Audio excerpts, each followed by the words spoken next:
Rezeki sudah dikasih oleh Allah, tinggal lagi kita berterima kasih. Jangan jadi orang bakhil hidup nih Pak. Tahu bakhil?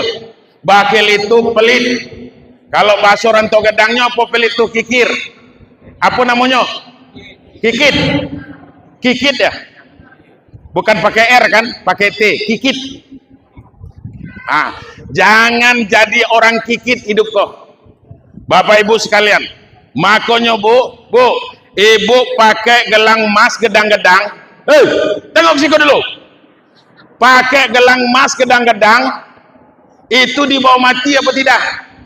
Tidak. Jangan dipikir nanti. Ibu pakai gelang gedang-gedang, kemudian pakai pulor apa namanya ini? Ikut. Pakai pula kalung umpamonyo. Bukan main bentuk toko berjalan. Itu percayalah dengan saya, bahwasanya itu tidak akan dibawa sampai mati itu Bu. Jangankan sampai mati Bu. Ibu dirawat di rumah sakit, di ruang ICU dimasukkan, itu anaklah mulai mempretelnya seko-seko. Iya Bu. Iya. Apalagi laki lagi muda lah. Mati Bu umpamanya. Siapa yang menikmati kalung gelang gedang tuh? Itu bini baru bapak tuh.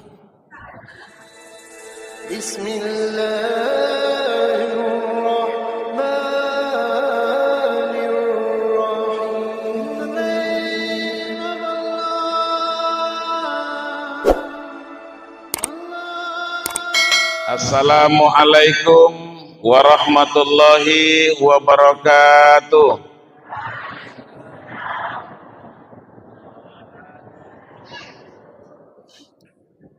Bismillahirrahmanirrahim. Alhamdulillahil jabbaril qahar, al-azizil ghafar, khaliqul jannati wan nar. Wassalatu wassalamu ala sayyidina Muhammadanil muhtar wa ala alihi wa ashabihi at-tahar, amma ba'd. Yang sama-sama kita hormati dan yang kita banggakan, Bapak Kepala Desa Rantau Gedang, yang alhamdulillah pagi menjelang siang ini hadir bersama-sama dengan kita di Masjid Baitul Makmur Desa Rantau Gedang. Iya betul makmur namanya. Mudah-mudahan kehadiran beliau juga memberi makna tersendiri dalam kelancaran pembangunan masjid kita, yang saya lihat, saya sesungguhnya tidak berpikir tadi seperti ini masjid yang akan saya masuki Pak. Lah hello nian masjidnya gitu, nah megah nian kironya model ko banyak yang kayu wah.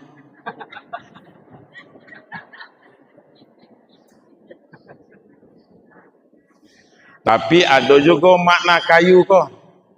Hikmahnya ada juga. Ibu-ibu yang tidak ada tempat pesandaran bisa jadi pesandaran.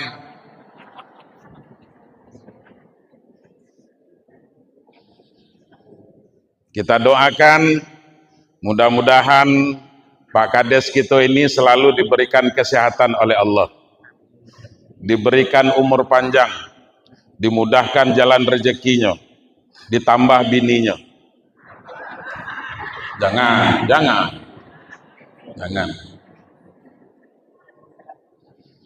Kemudian yang sama-sama kita hormati dan yang kita banggakan, Bapak Kapolsek Kecamatan Batin 8. Alhamdulillah beliau beserta anggota juga menyempatkan diri hadir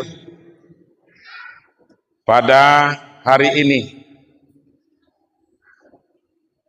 Kehadiran beliau juga kita harapkan akan memberikan bagaimana masyarakat kita ini bisa terjamin keamanan.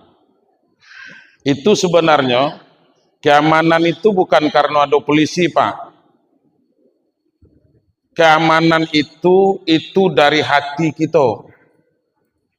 Kalau kita tidak aman, susah go Pak polisi kok dibuatnya. Tengok itu kejadian-kejadian. Karena tidak mau ditertibkan dan segala macam, akhirnya terjadilah kerusuhan-kerusuhan, baru nak nyalahan polisi, baru nak nyalahan aparat. Karena kalau kita sesuai prosedur, ingin menyampaikan aspirasi, silakan saja. Karena ini juga dilindungi oleh undang-undang, kan gitu Pak. Tetapi kadang-kadang masyarakat kok tidak sabar Pak. Pokoknya non katunyu tulah. Itu nang kadang. Iko kalau awak nengok di televisi itu memodel nak katunyu tulah. Tapi sesungguhnya kita berdoa kepada Allah Subhanahu wa taala, semoga negara Kesatuan Republik Indonesia ini selalu dalam keadaan aman dan sejahtera. Amin. Kemudian Bapak Ibu sekalian, yang saya hormati Ketua BPD beserta anggota. Selanjutnya yang saya hormati Ketua Lembaga Adat Desa Rantau Gedang beserta seluruh ninik mama, tuo tahu, tuo tenggane. Selanjutnya yang saya muliakan Bapak Imam beserta pegawai syara lainnya. Dan yang sama-sama kita hormati adalah pengurus DKM, Dewan Kemakmuran Masjid, mulai dari ketua pembangunannya sampai kepada pegawai syaraknya, sampai kepada sekretaris dan segala macamnya. Bapak Ibu, pokoknya yang ngurus masjid kita kok. Alhamdulillah sampai hari kok kita sudah masyarakat, bukan kita lah, saya belum masuk masalahnya. Baru masuk dikit be tadi. Jadi sampai hari ini masyarakat Rantau Gedang ini sudah menghabiskan dana pembangunan masjid kita ini 2 miliar 8 juta. Iya Pak ya? Lebih kurang. Wah kan gitu kan. Luar biasa itu. 2 miliar baru model kebentuk Tapi saya yakin dan percaya, karena antusias, karena rasa syukur masyarakat kita ini, mudah-mudahan Iko kan baru berjalan lebih kurang 3 tahun Pak. Insya Allah saya bilang tadi dengan Pak Kades. Pak Kades berapa lagi masuk jabatannya? 4 tahun lagi Pak Ustaz. Jadi 4 tahun kok masjid kok harus selesai, kata saya tadi. Model tuh nih lawak kata dengan Pak Kades kok. Siap Pak Ustaz. Nah, alhamdulillah. Itu kalau kita sama-sama. Baik Bapak Ibu sekalian yang berbahagia. Kemudian yang saya hormati Bapak-bapak dan Ibu-ibu. Kecil penamo gedang bergelar. Kok kecil tak disebut namo, gedang tak pula dipanggilkan gelarnya. Kecil sakti, gedang betuah. Seluruh kita yang hadir, maupun yang belum sempat hadir, yang berada di dalam masjid, maupun yang masih di luar masjid, kita berdoa kepada Allah. Saya berdoa kepada Allah, mudah-mudahan masyarakat Rantau Gedang kok selalu mendapatkan keberkahan dari Allah Subhanahu wa taala. Bapak Ibu sekalian, tentu rasanya kita patut bersyukur kepada Allah. Kenapa kita harus bersyukur kepada Allah? Karena limpahan rahmat dan karunia dari Allah, nikmat Allah itu sangat banyak sudah kita manfaatkan dalam kehidupan kita sehari-hari Pak. Bu, mulai dari kita berada di alam kandungan ibu-ibu, kemudian sampai pada saat ini, duduk kita di masjid kok, kemudian kita mendengarkan tausiah, mendengarkan ceramah, mendengarkan pengajian, sampai saat iko, Bapak Ibu sekalian, alhamdulillah belum pernah terputus rahmat Allah itu dari kita Pak. Itu luar biasanya sayangnya Allah itu dengan kita. Tidak pernah terputus rahmat Allah itu. Mulai dari alam kandungan sampai sekarang. Karena apa? Karena Allah itu tidak pernah zolim kepada hambanya Pak. Allah tidak pernah zolim kepada ciptaannya. Yang zolim itu adalah hambanya yang zolim terhadap dirinya sendiri. Kalau Allah tidak, segala yang kita butuh dikasih oleh Allah, Bu. Ya beda. Dikasih oleh Allah, Pak, segala yang kita butuh, tapi sesuai kebutuhan. Ya ada tuh. Awak kok belum dapat, Pak Ustaz? Awak belum dapat, Pak Buya? Kan gitu umpamanya. Itu keinginan namanya, Pak. Jelas tuh. Ada kebutuhan, ada keinginan. Kalau kebutuhan kita, insya Allah pasti dijamin oleh Allah Subhanahu wa Ta'ala. Apa be? Rezeki dijamin oleh Allah sesuai dengan kebutuhan. Contoh kok, kita umpamanya makan 2 kali sehari atau sekali sehari atau 3 kali sehari umpamanya, kebutuhan itu tercukupi. Ada rezeki dari Allah. Panen sawit kita panen, nanam sawit kita siap panen. Kemudian bagi yang nanam parah, kebun parah umpamanya motongnya ada gonimbang. Pokoknya sesuai dengan kebutuhan kita, insya Allah Allah pasti jamin itu, Bapak Ibu sekalian yang terhormat. Tapi kalau yang namanya keinginan, itu tengok-tengok pula orangnya. Tidak seluruh permintaan kita kepada Allah, ya Allah, saya kok ya Allah pingin punya mobil, berikan saya rezeki agar saya bisa beli mobil. Sementara itu belum menjadi kebutuhan, maka belum akan dikabulkan oleh Allah Subhanahu wa Ta'ala. Kalaupun nanti kita dapatkan, kadang-kadang bepasuan, bepasuan. Tahannya umpamanya DP 15 juta, kemudian kreditnya lagi umpamanya 6 juta sebulan. Lancarnya 4 bulan, 5 bulan, bulan ke-6 mulai nonggak sudah. Kemudian nanti orang leasing datang, baru beribut. Bapak Ibu sekalian. Padahal itu belum merupakan satu kebutuhan kita, tapi hanya sekedar keinginan. Kenapa kita punya keinginan? Karena Allah memberikan nafsu dengan kita, Pak. Nafsu itu adalah keinginan. Maka kalau keinginan, tidak ada kita yang mau hidup miskin. Betul, Bu? Iya, Bu? Tidak ada kita yang mau hidup miskin.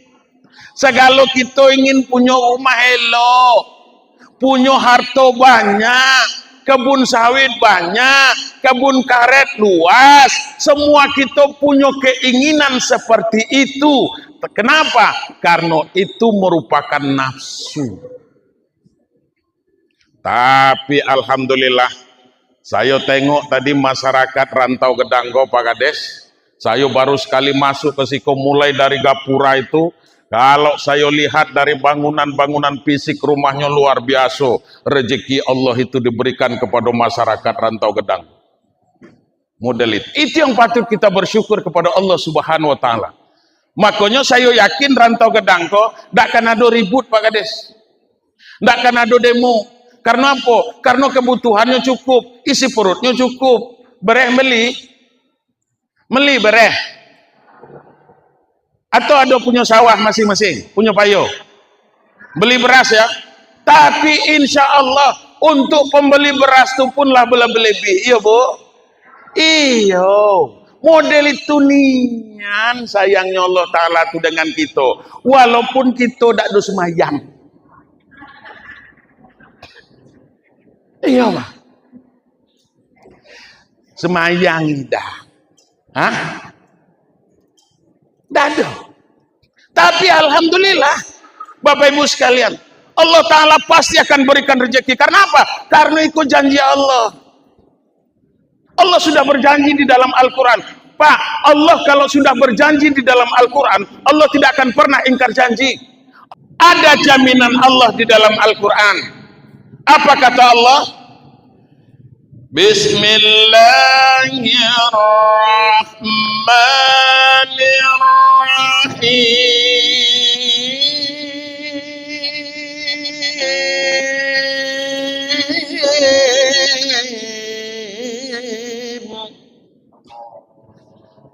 Iko nak nyubo suara samu tak dengan kori gitu tadi.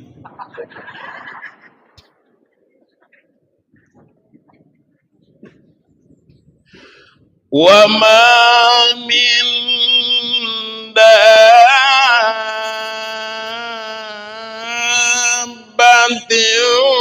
fil ardi illa 'ala Allahi rizquha.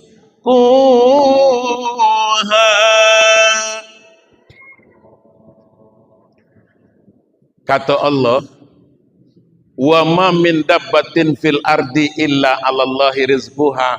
Tidak satu pun makhluk yang melata di permukaan bumi kau Pak Kades kecuali ditanggung oleh Allah rezekinya Pak.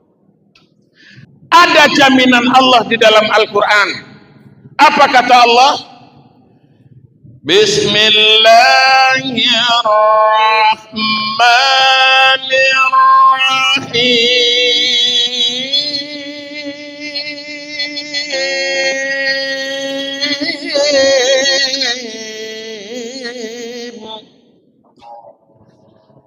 Iko nak nyubo suara samu tak dengan kori gitu tadi.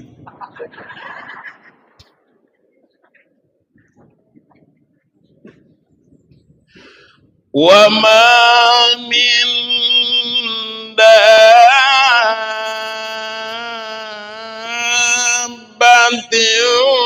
fil ardi illa 'ala Allahi rizquha.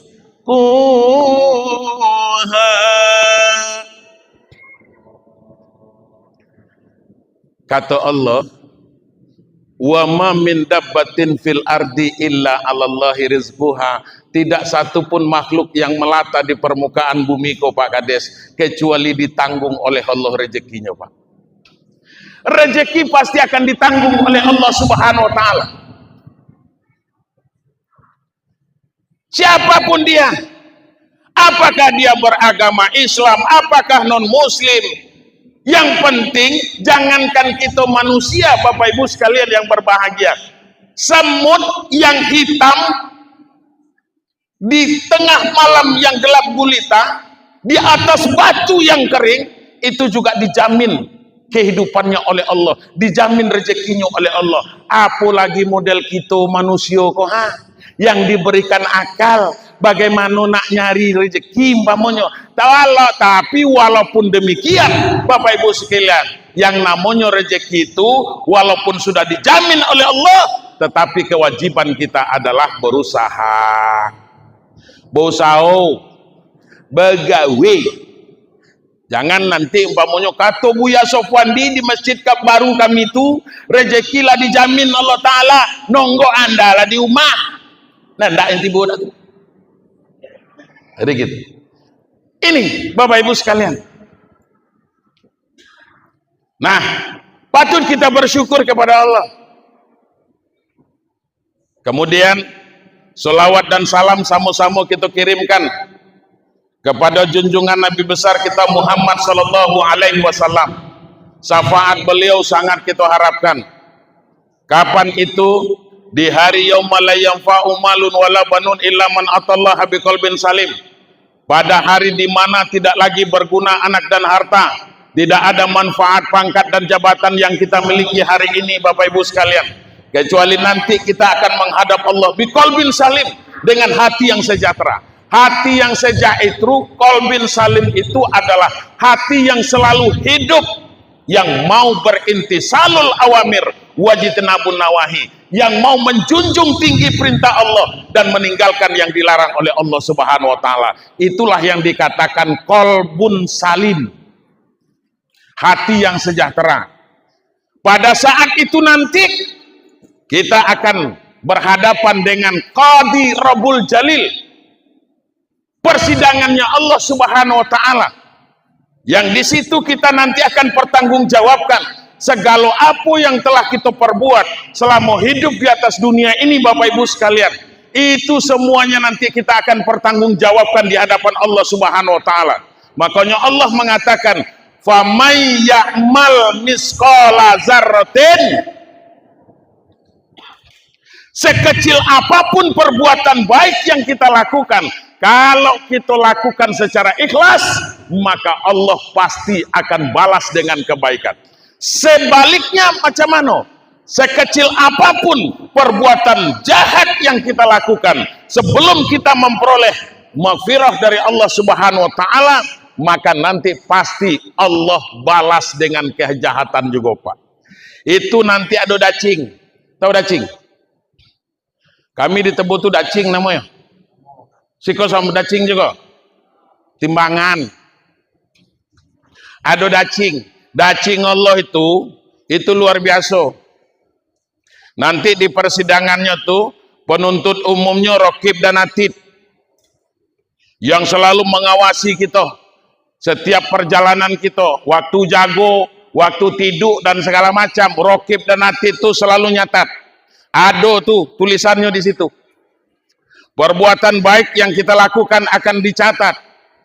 Kemudian perbuatan buruk yang kita lakukan akan dicatat. Itu nanti akan dibacakan di persidangan Allah Subhanahu wa taala. Jaksa penuntut umumnya Raqib dan Atid. Hakimnya langsung Allah taala. Makanya di persidangan Qadi Rabbul Jalil, ndak ada yang bisa, ndak ada yang ndak ada yang disembunyikan, transparan di situ Bapak Ibu sekalian yang berbahagia. Kuasa hukumnya siapa? Kuasa hukumnya kalau nanti Nabi Muhammad, itulah syafaat namanya, Pak. Jadi Nabi Muhammad itu nanti ketika kita berada di hadapan dacingnya Allah Subhanahu wa taala, di hadapan mizannya Allah itu, maka kita nanti ada Nabi Muhammad di samping kita. Kalau kita pernah berbuat baik kepada Muhammad, kalau kita cinta kepada Muhammad, kalau kita sering mengirimkan sesuatu kepada Nabi Muhammad yang berbentuk selawat, maka nanti Nabi pun akan ingat dengan kita. Iko orang pelok nian dengan saya kok dulu kok waktunya hidup. Seringnya berkirim-kirim dengan saya. Apa kirimannya? Selawat. Bapak Ibu sekalian yang berbahagia, mulai dibacakan malaikat Raqib dan Atid pada tanggal 7 September tahun 2025. Kemudian jamnya jam sekian, yang namanya si fulan kau telah melakukan tindak kemaksiatan kepada Allah. Maka dengan ini kami menuntut. Itu tuh maksudnya. Bapak Ibu, tengok sih kau. Waktu itu yang namanya lidah, apa katanya? Ya Allah, itu dah benar tuh ya Allah. Manusia aku kalau membela Pak, mulai dari dunia aku sampai akhirat Pak. Di dunia, mulai di dunia kau nyodak dong aku sampai ke akhirat lagi, dak dong aku juga. Dah ada tuh ya Allah. Iya. Kau kan kemarin ngambil tandan sawit orang tuh. Orangnya lagi dak ada di kebun, kemudian kau ambil. Dah ada tuh ya Allah. Itu tukang-tukangan malaikat Raqib dan Atid juga itu. Iko video itu karena diedit tuh. Akhirnya Allah kan tidak mau mendengarkan bantahan-bantahan seperti itu. Bagaimana cara Allah membuktikan?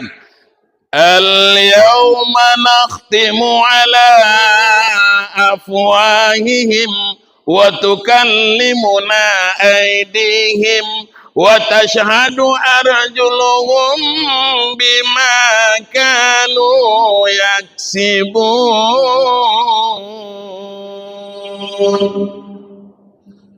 Ada dalam Quran? Ada, Bu? Coba jawab, ada apa tidak? Surah apa?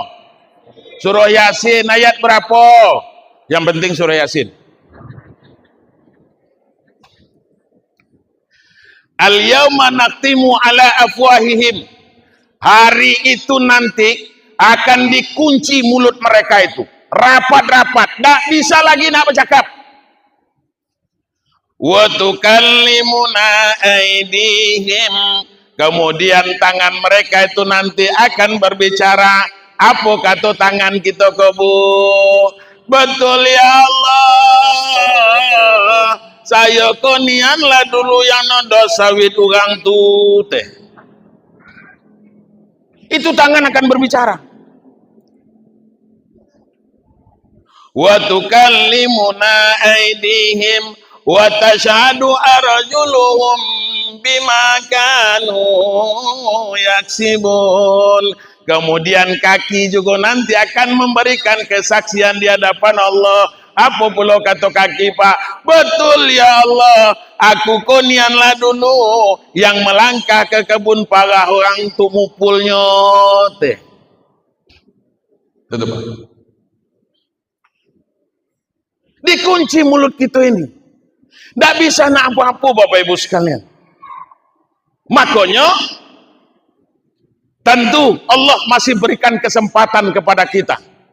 Apalagi sampai hari ini Bapak Ibu, kita memperingati Maulid Nabi besar Muhammad Sallallahu Alaihi Wasallam yang perdana di desa Rantau Gedangko di Masjid Baitul Makmur ko. Iko perdananya Pak.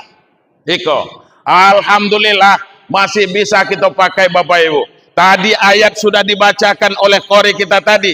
Laqad kana lakum fi Rasulillah uswatun hasanah. Pada diri Rasul itu terdapat suri teladan yang baik bagi kita Pak. Alhamdulillah kita bersyukur kepada Allah. Kita masih bisa menemukan Nabi Pak. Masih bisa mengamalkan ajaran yang dibawa oleh baginda Rasul. Yang tidak akan pernah terputus sampai hari kiamat nanti Pak. Tidak ada lagi Nabi setelah Nabi Muhammad kok. Itu yang sangat kita bersyukur. Beda dengan Nabi-Nabi yang lain Bapak Ibu sekalian. Kalau Nabi Adam, orang yang pertama diciptakan, nenek moyang kita, Nabi Adam cuman diberikan untuk sekedar mengurus keluarganya dewek lah, anak keturunannya sekeluarga Bapak Ibu.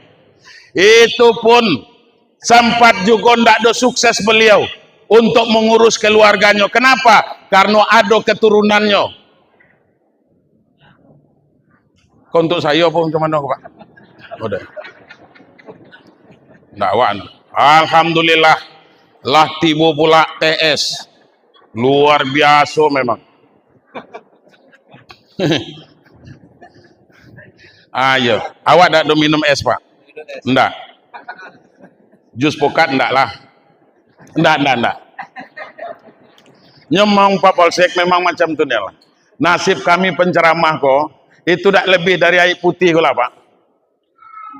Beda dengan artis. Kalau artis ditanya tuh nak minum jus apa ini dan itu segala macam. Kalau kami tak cukup air putih lah. Padahal kadang-kadang penceramah tuh ndak go ngopi yang gue. Tapi tidak bisa. Nah, Bapak Ibu sekalian, ini sambilan lah. Ayo, jangan khawatir Bapak Ibu. Pak, cukup untuk gagalunya kok. Artinya tuh memang tadilah kita bahas. Bu, nak kemana? Oi,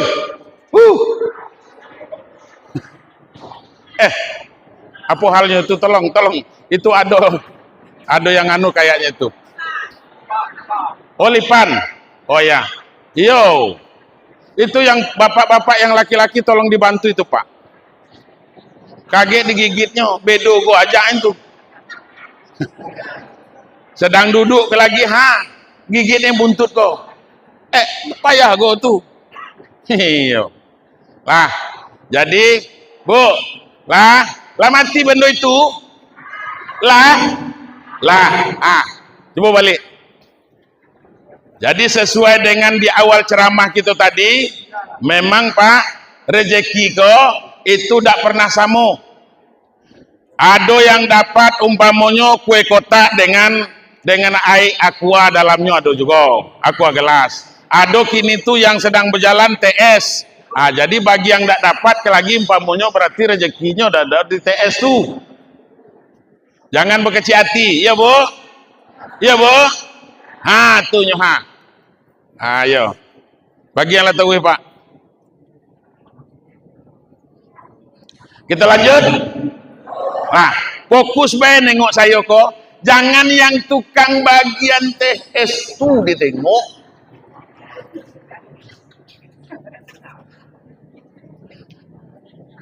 Iya. Oh, dekat pula dikit. Iya, karena saya terbiasa memang ada ukuran tuh kadang-kadang Pak. Baik, jelas nih ya, jelas. Nah Bapak Ibu, tadi saya katakan, alhamdulillah kalau Nabi Adam itu khusus untuk mengurus satu keluarganya itulah. Itu pun masih beribut juga anak cucunya. Qabil dan Habil itu sampai pembunuhan, Bapak Ibu sekalian yang berbahagia. Kemudian ada lagi Nabi Nuh. Nabi Nuh cukup untuk mengurus satu negara, Pak. Nabi-nabi yang lain itu cuman mengurus satu negara, Pak. Tapi alhamdulillah Nabi Muhammad Shallallahu Alaihi Wasallam itu bukan yang diurusnya bukan satu negara, Pak, tetapi setiap negara yang ada dunia ini masuk ajaran Nabi Muhammad Shallallahu Alaihi Wasallam. Itu menandakan bahwa Nabi Muhammad itu memang betul-betul rahmatan lil alamin, Bapak Ibu, rahmat bagi sekalian alam. Wajar Allah mengatakan di dalam hadis qudsi, Allah mengatakan, laulaka ya Muhammad ma khalaqtul alam. Kalau tidak karena engkau ya Muhammad, maka alam ini, dunia ini, alam ini tidak akan aku ciptakan, kata Allah Subhanahu wa taala. Model itu keistimewaan Nabi Muhammad Shallallahu Alaihi Wasallam, Bapak Ibu, sebagai rahmatan lil alamin. Afrika itu dekat ke kota Mekah, Pak. Kemudian Eropa dekat ke kota Mekah. Tetapi kita Indonesia ini lebih jauh jangkauannya, Bapak Ibu, luar biasa. 9 jam ke kota Mekah bagi yang sudah melaksanakan ibadah haji. Kalau kita dari Indonesia ini ke Mekah itu 9 jam, itu melalui pesawat, Bapak Ibu sekalian. Model itu, alhamdulillah kita dapat ajaran Nabi Muhammad itu, walaupun kita tidak ketemu dengan Nabi Muhammad itu. Sampai, Pak, kenapa Nabi Muhammad itu dilahirkan? Kenapa Nabi Muhammad itu dilahirkan di kota Mekah, Bapak Ibu sekalian? Kenapa tidak di Rantau Gedang? Bapak Ibu, karena di kota Mekah itulah tempat situs-situs yang sangat bersejarah mulai berdirinya agama ajaran Allah ini, Bapak Ibu sekalian. Makanya mulai dari Nabi Adam ada situsnya di kota Mekah itu, Bapak Ibu sekalian yang berbahagia. Maka di situ pula lah dilahirkan. Agar apa? Agar Nabi Muhammad menceritakan tentang situs-situs yang sangat bersejarah itu. Gaiden istilahnya, Pak. Sejarah-sejarah kuno, supaya diceritakan kepada masyarakat, bahwa kepada umatnya, bahwa mulai dari Nabi Adam ada titik kilasnya, Pak, di kota Mekah itu. Bapak Ibu sekalian yang terhormat, dengan demikian alhamdulillah ajaran agama itu sampai kepada kita. Walaupun sampai di Indonesia kok ajaran Muhammad itu, Bapak Ibu sekalian, ada yang cuman sekedar dapat Yasin nandalah, ada juga nggak ada yang dapat yang lain kecuali Yasin nandalah, Pak. Cuman kelompok-kelompok Yasinan itulah nan tukangnya, nggak ada yang lain. Ada yang cuman mendapatkan kulhu andalah, cuman kulhu itulah nan dapat. Alhamdulillah juga ada yang kebagian kalau sholat itu umpamanya cuman 2 kali setahun, ada juga. Ada. Bu, cuman dapat sholatnya ajaran Muhammad tuh 2 kali setahun. Maka tadi kata Pak Kades, kata beliau bercerita dengan saya, alhamdulillah Pak Ustadz, kami kalau pakai masjid lama itu semayang hari raya itu tidak ada muat. Sehingga ada yang sembayang di surau, kan model itu Pak Kades. Tapi alhamdulillah nanti galo-galonya bisa tertampung di siko. Kapan perlu nanti ditambah lagi pelataran-pelatarannya tuh biar bisa muat banyak. Bapak Ibu sekalian, ada juga yang kadang-kadang cuman dapat apa, Bapak Ibu sekalian? Cuman dapat sholat itu cuman sekali dalam seminggu, sholat Jumat andalah. Ada yang kadang-kadang umat Nabi Muhammad itu mendapatkan ajaran Muhammad cuman dapat sholat cuman hanya sekedar maghrib dan lain belum. Alhamdulillah Bapak Ibu, yang penting sekarang ini mudah-mudahan kita tergolong kepada umat Nabi Muhammad SAW itu. Ini yang sangat penting. Dan Muhammad itu merupakan uswah bagi kita, merupakan suri teladan yang baik bagi kita, Bapak Ibu. Suri teladan yang baik, apapun yang dilakukan oleh Nabi itu merupakan suri teladan yang baik bagi kita. Nabi itu bukan serius yang seperti yang kita pikirkan. Oh, Nabi itu serius bebawaan nyompamunya. Pak. Nabi itu juga sering bergurau, Pak. Dengan kawan-kawan, dengan para sahabat juga sering bergurau. Dengan bininya selalu bergurau, dak no serius pula umpamanya ida mesranian kalau Nabi dengan bini. Dak sama dengan kami di Tebo. Kalau kami di Tebo tuh, peranglah ida lagi kadang. Nah, Bapak Ibu sekalian, jadi seperti itu Nabi Muhammad yang harus kita contoh di dalam kehidupan. Termasuk salah satunya beliau sebagai pemimpin dalam masyarakat, dalam terhadap umatnya, Bapak Ibu sekalian, beliau juga sangat luar biasa memberikan contoh teladan yang baik, Pak. Saking Nabi itu rahmatan lil alamin, ada dari pelosok Madinah itu, min aqsal Madinah namanya. Kalau dalam kalimatnya itu min aqsal Madinah, kalau ada kalimat aqsal Madinah, itu dari pelosok Madinah tuh nih Pak, datang seorang yang umat Nabi Muhammad datang dari Aqsal Madinah itu, dari penjuru paling jauh di sudut Madinah itu, datang menemui Nabi. Nabi ketika itu sedang berada di dalam masjid dengan para sahabat. Ada Umar, ada Abu Bakar, ada Ali, ada Utsman ketika itu, Bapak Ibu sekalian. Datang dia, ya Rasulullah, ya Muhammad, ya Muhammad. Apa hale, kata Nabi. Ana min aqsal Madinah, saya dari pelosok kota Madinah ini datang untuk menemui kamu ya Rasulullah. Silakan, apa kira-kira yang kamu sampaikan? Ya Rasulullah, aku kok nak kencing. Cuman itu, Pak. Di dalam masjid. Cuman datang kepada Nabi Muhammad ngatu anak kencing. Mohon maaf ini. Mau buang air kecil. Cuman itu yang dikatakan kepada baginda Rasulullah SAW. Lalu apa kata Nabi? Ya kalau model itu silakanlah kamu kencing di mana be. Akhirnya Pak, kencingnya di dalam masjid itu. Umar ketika itu langsung mencabut pedangnya, Pak. Dicabut pedang oleh Umar. Apa kata Umar ketika itu? Korang kau dak botak nih kau. Kuang aja nih. Masaknya datang dari jauh-jauh nemui Muhammad nak numpang kencing lah di masjid kau. Apa kata Nabi, Bapak Ibu sekalian yang berbahagia? Umar, masukkan pedang. Dia itu juga termasuk umatku. Tapi karena ajaran Islam belum sampai kepada mereka, baru hanya sekedar itulah nyo tahu. Nggak usah emosi. Model itu Nabi, Pak.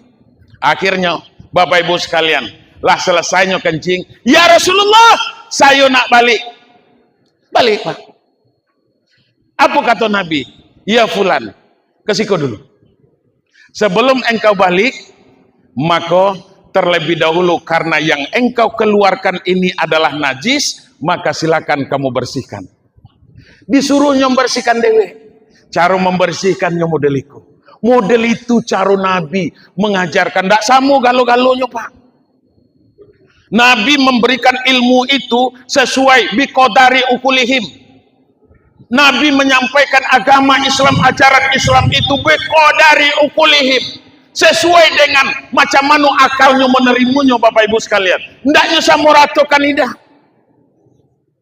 Nah, oleh karena itu Bapak Ibu sekalian, tidak sama pula kepada Ali.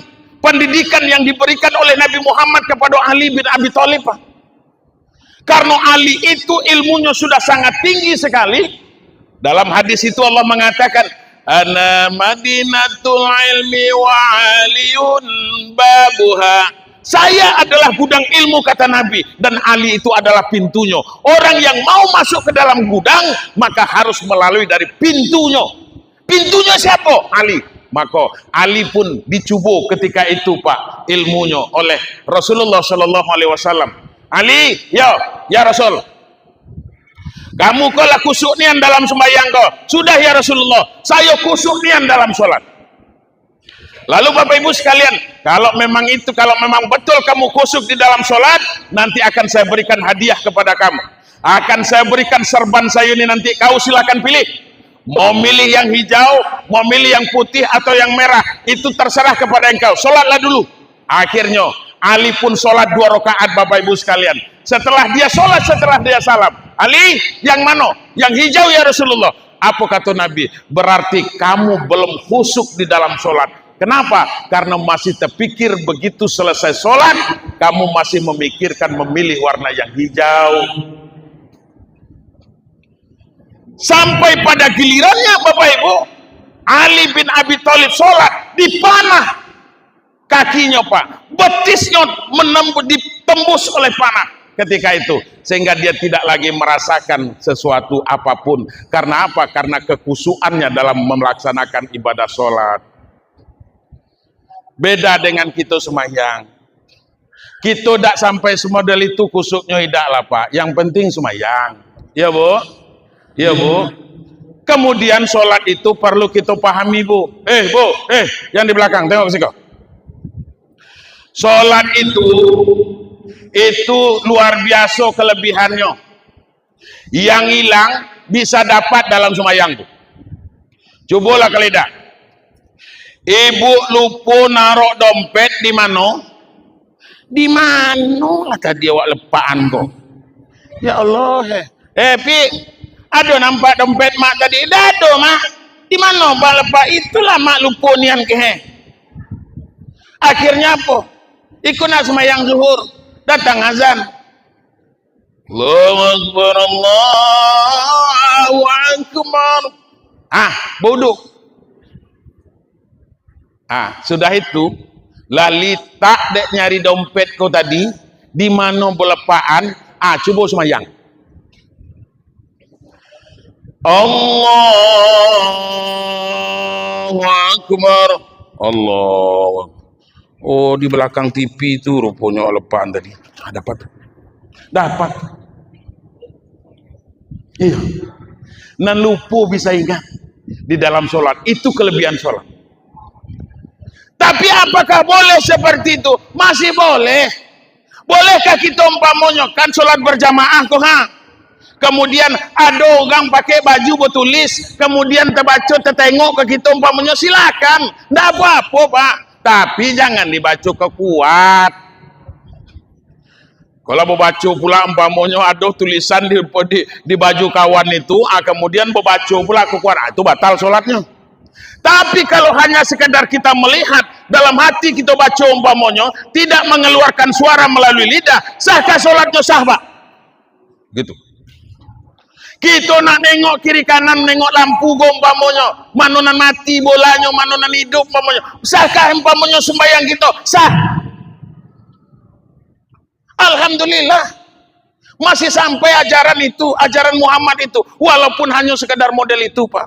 Walaupun Imam Ghazali mensyaratkan khusyuk di dalam sholat itu minimal 3 tempatnya Pak. Tengok elok.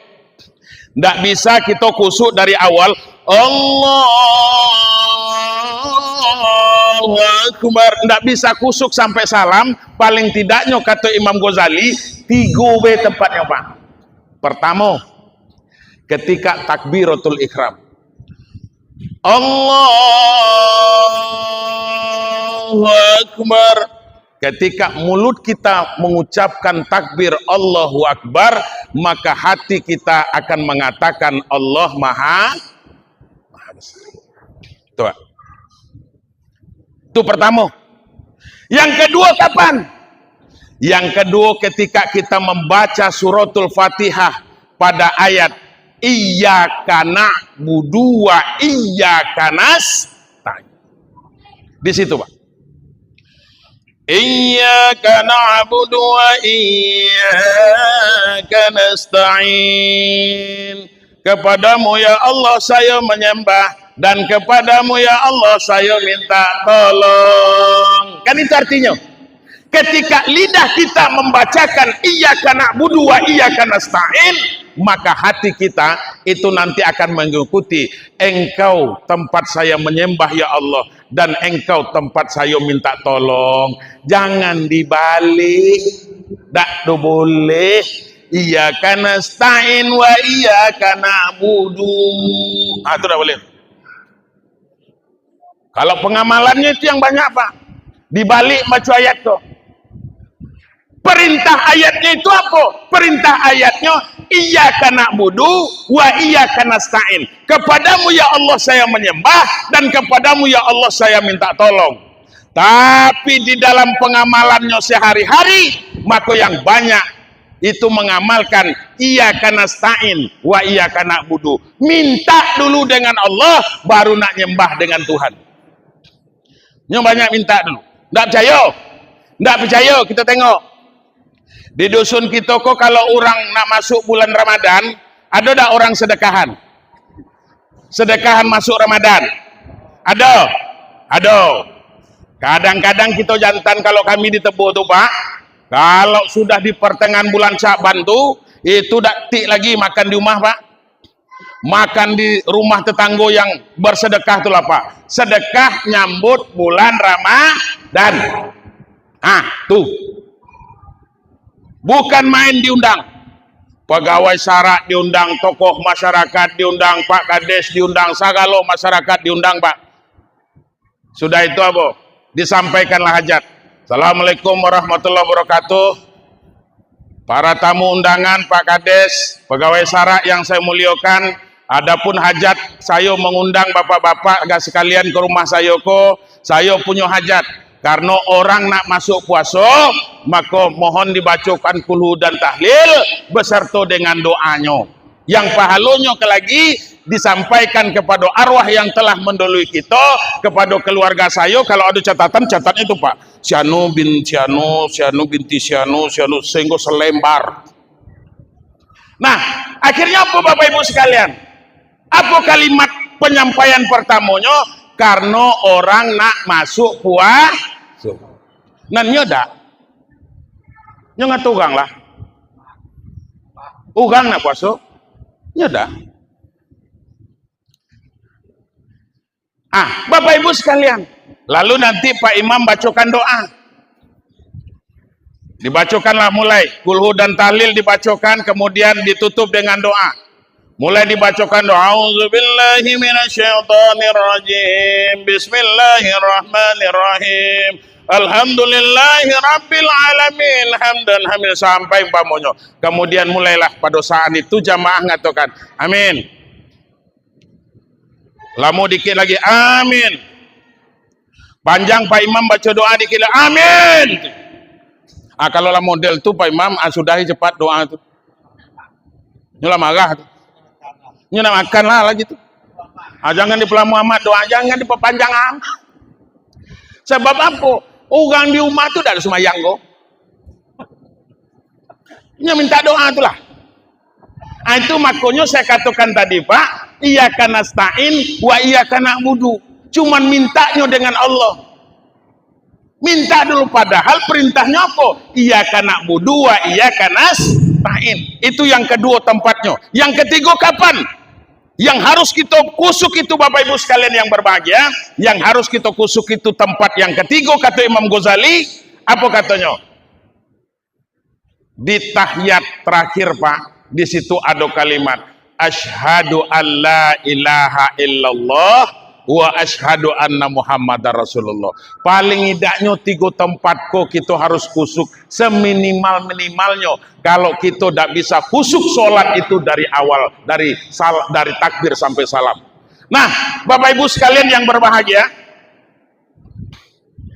jadi demikian sebagai rahmatan lil alaminnya baginda Rasulullah mengajarkan kepada kita. Dan alhamdulillah saya yakin dan percaya Bapak Ibu sekalian, saya berdoa kepada Allah karena antusiasnya kita luar biasa, kita Bapak Ibu luar biasa masyarakat Rantau Gedang ini. Sampai kita memuliakan kelahiran Nabi Muhammad, kita tegak bersama-sama, kita kirimkan selawat kepada baginda Rasulullah. Semoga kita nanti termasuk kepada golongan umat Nabi Muhammad SAW. Amin. Itu yang sangat penting. Tapi walaupun demikian, tentunya Bapak Ibu, walaupun demikian, tentunya saya mengingatkan kepada kita, supaya apa? Lagi masih ada kesempatan kita berbuat baik. Berbuat baiklah. Silakan. Saya mengingatkan kepada kita, saya mengajak kepada kita, silakan kita beramal cerdas, Pak. Beramal cerdas. Beramal cerdas itu model apa, Bapak Ibu sekalian yang berbahagia? Yang dikatakan beramal cerdas ketika kita bisa berbuat dan bisa pula dimanfaatkan oleh orang lain. Itu amal cerdas namanya, Pak. Contoh, Bu, kok contoh nih? Contohnya, kita sholat itu cuman untuk kita lah, untuk diri kita. Tapi kalau kita berinfak ke masjid kok, Pak, selagi masih ada nanti orang yang sholat di dalam masjid ini, maka pahalanya pasti akan mengalir kepada kita, Pak. Itulah yang dikatakan sedekahun jariyah. Nyo beda pula tuh, Pak. Infak dengan sedekah beda. Apa bedanya tuh, Pak Ustadz? Kalau infak, Pak, kalau infak itu harus pemberian berbentuk harta, Pak. Harus berbentuk harta. Tapi kalau sedekah, Pak, kalau sedekah itu ndak mesti dengan harta, Pak. Dengan senyum kita sedekah juga. Contoh, kita ketemu dengan kawan, lalu kita senyum pamonyo, maka kata Nabi, senyum itu juga merupakan sedekah. Makanya kalau ada kotak-kotak amalko di mana be berjalan pamonyo, itu jangan disedekahan dengan senyum Anda lah. Ndak besinya tuh. Nyo ada pula tuh kadang-kadang, Pak. Kan ada tuh. Kadang-kadang berjalan kotak infak. Itu bisakah kotak infak itu kita jadikan sedekah? Bisa, Pak. Dengan cara apa? Senyum baik kita nengok kotak infak itu sedekah juga tuh, Pak. Tanpa kita mengisi. Tapi yang namanya infak harus dengan harta. Ini Bapak Ibu sekalian. Ada juga model orang tuh ketika kotak infak itu jalan, nyu pura-pura tidur, ada go. Pura-pura tidurnya. Begitu kotak infaknya jalannya mulai latih tidur. Kotak infak lewatnya mulai jago pula balik. Ada juga. Ingat, hari ini saya menyampaikan, di akhir ceramah saya ini saya akan menyampaikan Bapak Ibu sekalian yang berbahagia, satu peringatan Allah Subhanahu wa taala. Tadi di awal saya katakan banyak sekali nikmat Allah itu yang sudah kita manfaatkan. Rezeki sudah dikasih oleh Allah, tinggal lagi kita berterima kasih. Jangan jadi orang bakhil hidup nih, Pak. Tahu bakhil? Bakhil itu pelit. Kalau bahasa orang Togedangnya apa pelit itu? Kikir. Apa namanya? Kikit. Kikit ya? Bukan pakai R kan? Pakai T. Kikit. Jangan jadi orang kikit hidup kok. Bapak Ibu sekalian, makanya Bu, Ibu pakai gelang emas gedang-gedang. Tengok siko dulu. Pakai gelang emas gedang-gedang, itu dibawa mati apa tidak? Tidak. Jangan dipikir nanti Ibu pakai gelang gedang-gedang, kemudian pakai pulor apa namanya ini? Ikut pakai pula kalung umpamonyo. Bukan main bentuk toko berjalan. Itu percayalah dengan saya, bahwasanya itu tidak akan dibawa sampai mati itu, Bu. Jangankan sampai mati, Bu. Ibu dirawat di rumah sakit, di ruang ICU dimasukkan, itu anaklah mulai mempretelnya seko-seko. Iya, Bu. Iya. Apalagi laki lagi muda lah. Mati, Bu, umpamonyo. Siapa yang menikmati kalung gelang gedang tuh? Itu bini baru bapak tuh. Ayolah dengan saya. Apalah, nan ibu, sudahlah. Begitu dimasukkan ke dalam kubur, nan bapak kau lewatlah di depan kuburan kau tadi dengan bini baru.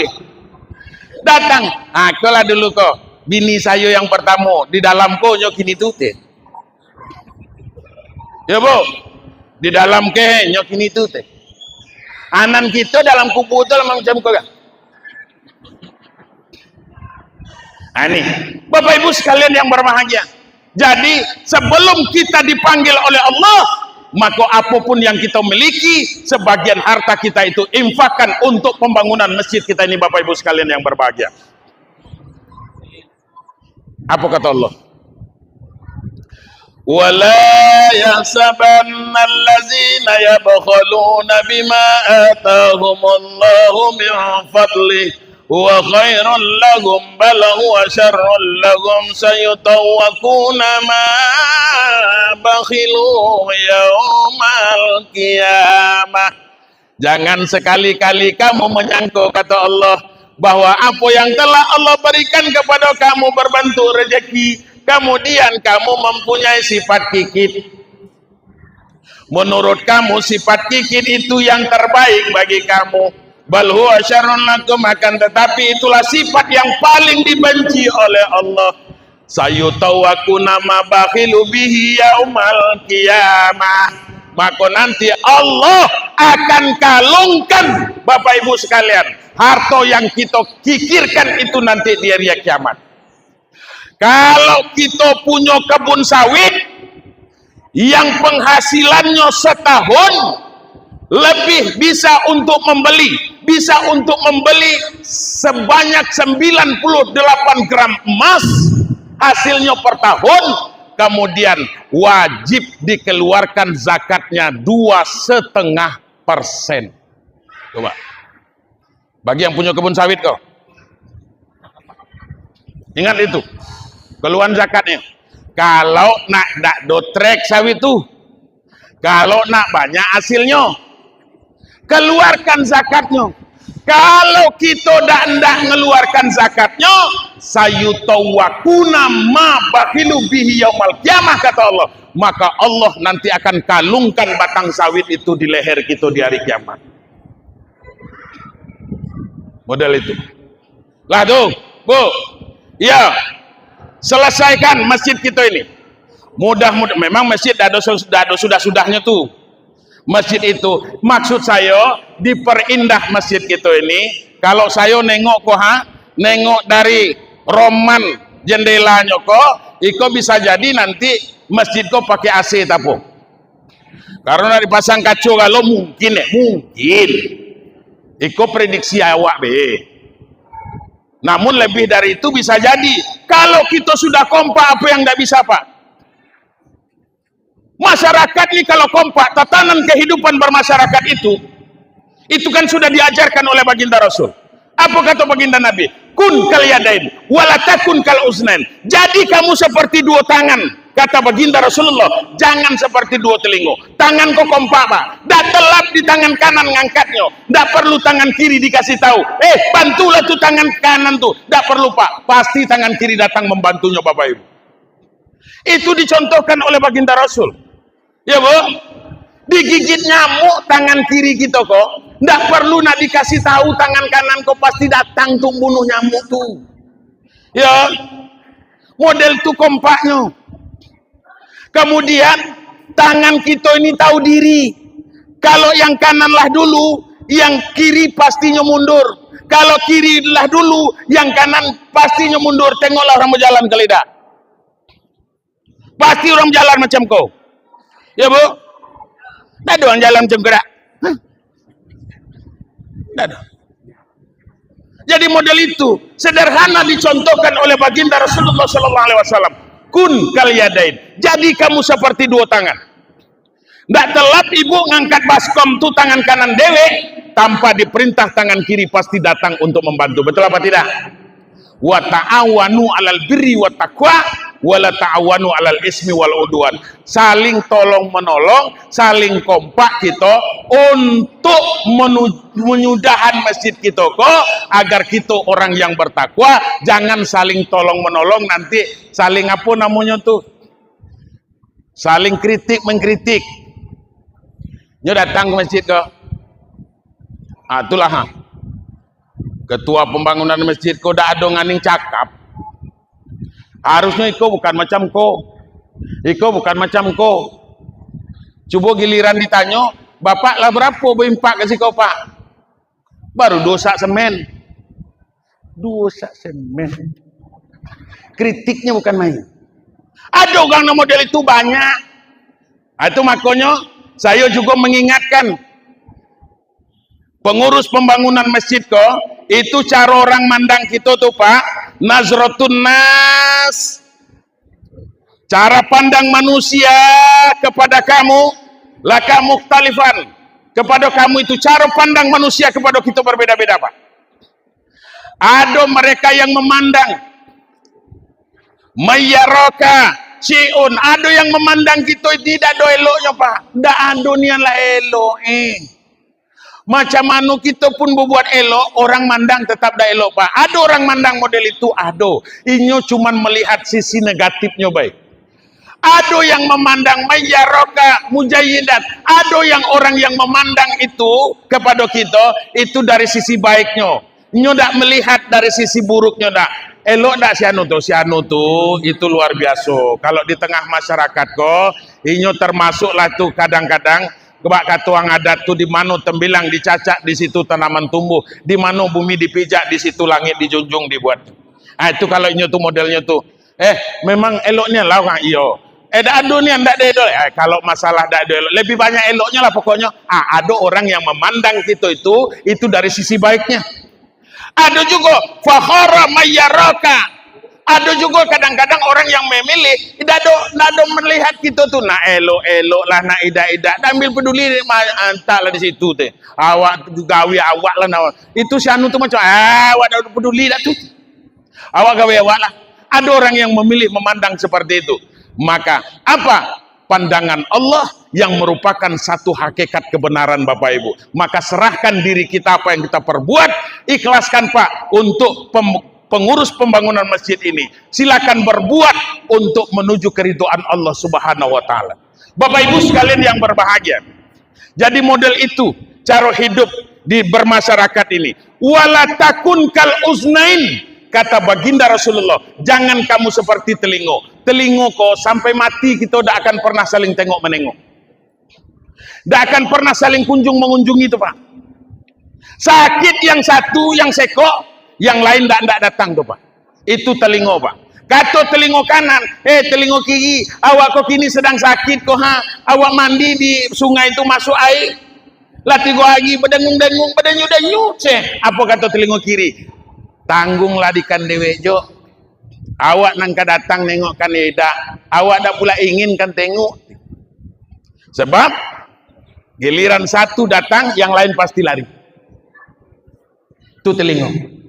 Makanya kata Nabi, wala takun kal uznain, jangan kamu seperti 2 telingo. Bapak Ibu sekalian, mudah-mudahan kita semua termasuk orang yang diberkahi oleh Allah dan termasuk orang yang dirindukan oleh baginda Rasulullah sallallahu alaihi wasallam.